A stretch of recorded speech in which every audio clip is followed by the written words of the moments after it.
जय श्री कृष्णा। राधे राधे प्रिय भक्तों, आइए जानते हैं आज कामदा एकादशी व्रत कथा के बारे में। एक बार महाराज युधिष्ठिर भगवान कृष्ण से कहते हैं, भगवान आपको बारंबार नमस्कार है, कृपा करके आप चैत्र शुक्ल पक्ष एकादशी महात्म कहिए। इस एकादशी का क्या नाम है और इसके करने से क्या फल मिलता है। तब भगवान कृष्ण कहते हैं, धर्मराज एक समय यही प्रश्न राजा दिलीप ने गुरु वशिष्ठ से किया था। तब गुरु वशिष्ठ ने कहा, राजन, चैत्र मास के शुक्ल पक्ष में कामदा नाम की एकादशी आती है।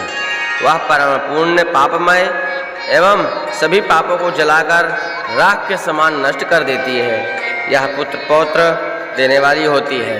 इससे मनुष्य कुयोनि से छूट जाता है। अब मैं इसकी कथा कहता हूँ, ध्यान पूर्वक सुनिए। प्राचीन काल में रत्नपुर नामक एक सुंदर नगर था। वहाँ पर अनेक जयश्वरियों के से युक्त पुंडरीक नाम का एक नाग राज करता था। रत्नपुर नगर में अनेक अप्सराएं, किन्नर तथा गंधर्व भी निवास करते थे। उसमें ललिता नामक अप्सरा और ललित नामक गंधर्व भी रहते थे। वे दोनों पति पत्नी के रूप में रहते थे। उन दोनों में अत्यंत प्रेम था। अलग अलग हो जाने पर दोनों व्याकुल हो जाते थे। एक समय पुंडरीक रात समय में बैठकर गंधर्वों द्वारा गायन वादन का आनंद ले रहे थे। सभी में अन्य गंधर्वों के साथ ललित भी गायन कर रहा था। गाते गाते उसको अपने प्रिय ललिता का ध्यान आ गया और उसके ध्यान में स्वर भंग होने के कारण वह अशुद्ध गायन करने लगा। ललित के मन का संताप जानकर करकोट नामक नाग ने गायन में त्रुटि होने की शिकायत राजा से कर दी।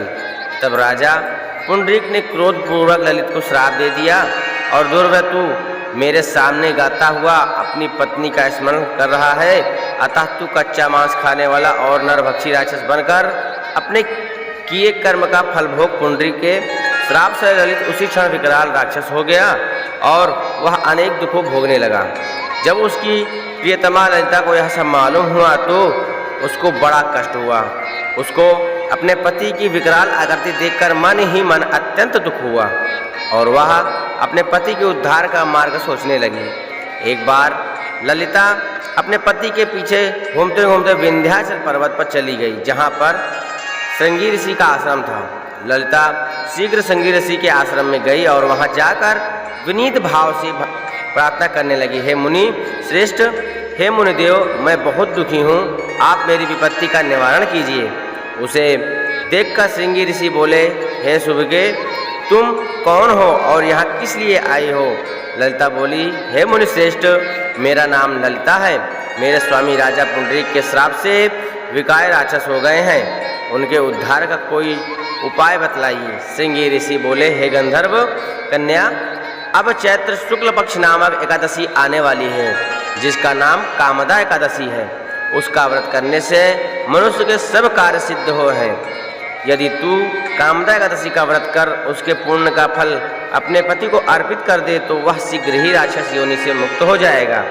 मुनि के ऐसे वचन सुनकर ललिता ने चैत्र शुक्ल पक्ष एकादशी आने पर विधि पूर्वक उसका व्रत किया और द्वादशी मतलब 12 ब्राह्मणों के समीप अपने व्रत का फल अपने पति को देते हुए भगवान के समक्ष प्रार्थना करने लगी, हे भगवान, हे प्रभु, मैंने जो यह व्रत किया है उसका फल मेरे पतिदेव को प्राप्त हो, उसके पुण्य से वह राक्षस योनि से मुक्त हो जाए। एकादशी फल देते ही उसका पति राक्षस योनि से मुक्त होकर अपने पुराने स्वरूप को प्राप्त हुआ। फिर अनेक सुंदर वस्त्र आभूषणों से युक्त होकर वे दोनों विमान बैठकर स्वर्गलोक को चले गए। फिर अनेक सुंदर वस्त्र आभूषण युक्त होकर दोनों विमान बैठकर स्वर्गलोक को चले गए। फिर उसके बाद वशिष्ठ मुनि ने कहने लगे, हे राजन, इस व्रत को विधि पूर्वक करने से समस्त पाप नष्ट हो जाते हैं तथा राक्षस जैसी योनि भी छूट जाती है। संसार में इसके बराबर कोई और दूसरा व्रत नहीं है। इसकी कथा व महात्मा पढ़ने या सुनने से वाजपेयी यज्ञ का फल प्राप्त होता है। बोलो भगवान की जय, बोले नारायण की जय, बोले कृष्ण भगवान की जय। आप सभी को चैत्र मास शुक्ल पक्ष कामदा एकादशी कथा व्रत अच्छी लगी हो तो, कथा पसंद आई हो तो वीडियो को लाइक करके चैनल को सब्सक्राइब कर लीजिएगा। बेल आइकन को अवश्य प्रेस कर लीजिएगा। कमेंट में जय श्री कृष्णा अवश्य लिख दीजिएगा। धन्यवाद। जय कृष्णा। राधे राधे।